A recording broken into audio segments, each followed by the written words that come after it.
Amit Elor is a record-breaking Olympic wrestling gold medalist. She still felt a little bit of imposter syndrome in Paris. Amit Elor runs around the wrestling ring, holding aloft a US flag, jumping with joy every so often. She may only be 20 years old, but she has the world at her feet.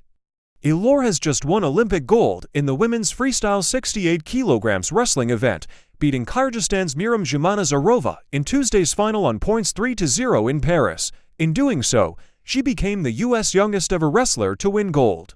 While her celebrations might belie the confidence of someone who expects to be where she is, Elor was frank in her assessment of her emotions in the immediate aftermath. "I'm still in disbelief. I think I have a little bit of imposter syndrome," Elor said. "Because, like I said earlier, I still feel like that little kid who just started wrestling, but I just became an Olympic champion."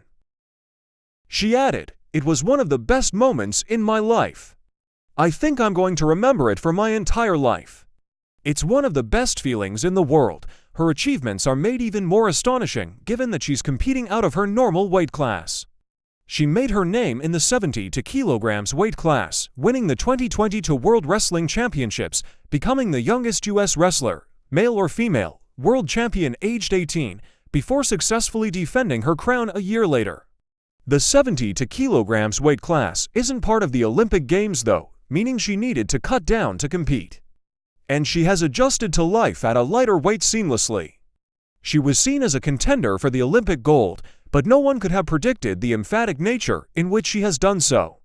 She comfortably won her first two matches with a combined score of 18-2 before going one better and beating North Korea's Pak Sol-gum in the semifinal in just 1 minute and 44 seconds. Over the course of her tournament, she dropped just 2 points on the way to gold.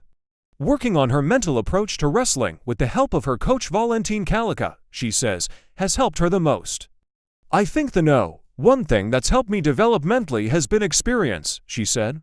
"For the past 2 years, I've done 3 world championships in 1 summer.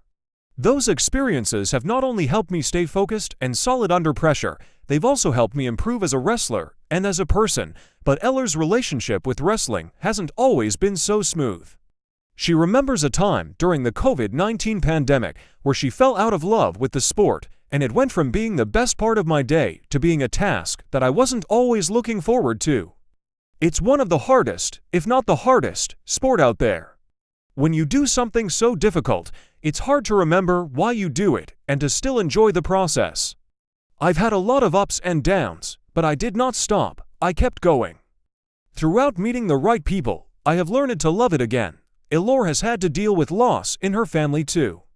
In 2018, her brother Oshri was killed during an apparent marijuana robbery, according to CNN affiliate KGO. Her father also died in 2022.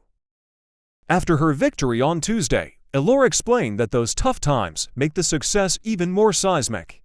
"And when I experience something like winning Olympic gold, it just reminds me that everything is worth it. All the hard days, the grind, it's all worth it for moments like these." Now, as an Olympic gold medalist, a record breaker, and a 2-time world champion, Elor looms large over the wrestling world. According to the United World Wrestling, prior to the gold medal match in Paris, Elor had accumulated 42 wins since 2019, outscoring her opponents 375-19 in the past 5 years. And for the California native, she is already looking ahead to 4 years' time. "Other than becoming an Olympic champion, my biggest dream of all time is to go to the 2028 Olympics because I'm from California. California is my favorite place to live. I was born and raised in California," she said. "To have the opportunity to compete and represent not only my country, but my state, and to compete in my own state, is incredible. I have been excited for that ever since I heard about it."